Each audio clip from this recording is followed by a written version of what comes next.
এই সংসারের সবথেকে বড় সত্যি হলো জন্ম এবং মৃত্যু। কিন্তু আরো বড় একটা সত্য আছে, মিত্র এবং শত্রু, যা আমাদের সকলের জীবনে থাকে।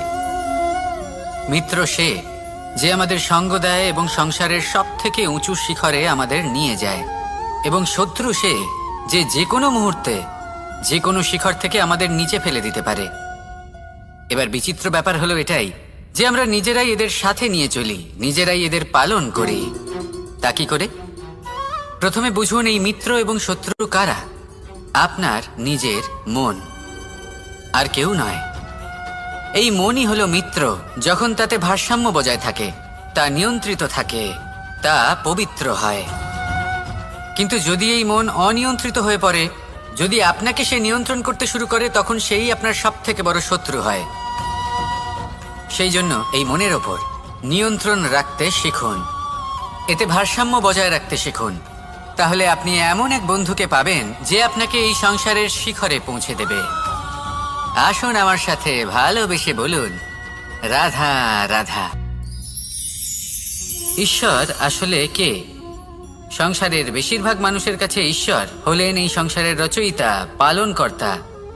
কারোর কাছে উনি জ্ঞাতা, কারোর কাছে উনি হলেন আস্থার প্রতীক, আবার কারোর জন্য শুধুমাত্র অন্ধ বিশ্বাস। কিন্তু এই ঈশ্বর কি কোনো শরীর, নাকি একটা বোধ, নাকি শুধুই শ্রদ্ধা? ঈশ্বর হলেন তিনি যিনি হলেন আপনার ইষ্ট। সেই জন্যই তো গুরু, মাতা, পিতা এনাদেরও ঈশ্বরই বলা হয়েছে।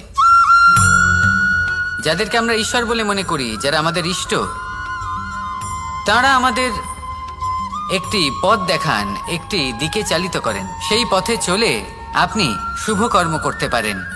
আর যখন কোনো ব্যক্তি তার ঈশ্বরের আদেশ পালন করেন, তখন সে নিজে থেকেই শুভ পথে অগ্রসর হয়ে যান।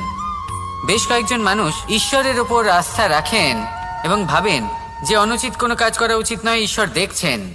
ওনারা ভয় পান যে কোনো অনুচিত কর্ম করলে কে জানে তার পরিণাম কি হবে।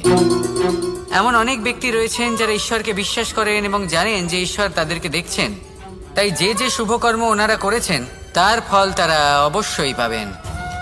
এবার আপনি ভয় পেয়ে ঈশ্বরকে বিশ্বাস করবেন, নাকি বিশ্বাসের দ্বারা ঈশ্বরকে বিশ্বাস করবেন, সেই সিদ্ধান্ত আপনারই। কিন্তু হ্যাঁ, যদি আপনার মনে ঈশ্বরের জন্য কোনো স্থান থাকে, যদি আপনার কোনো ইষ্ট থাকেন, যদি আপনি কাউকে ঈশ্বর মনে করেন, যার প্রত্যেক আদেশ আপনি পালন করে থাকেন, তাহলে বলি, ঈশ্বর কখনো আপনাকে অনুচিত পথে চালিত করবেন না। আসুন আমার সাথে ভালোবেসে বলুন, রাধা রাধা।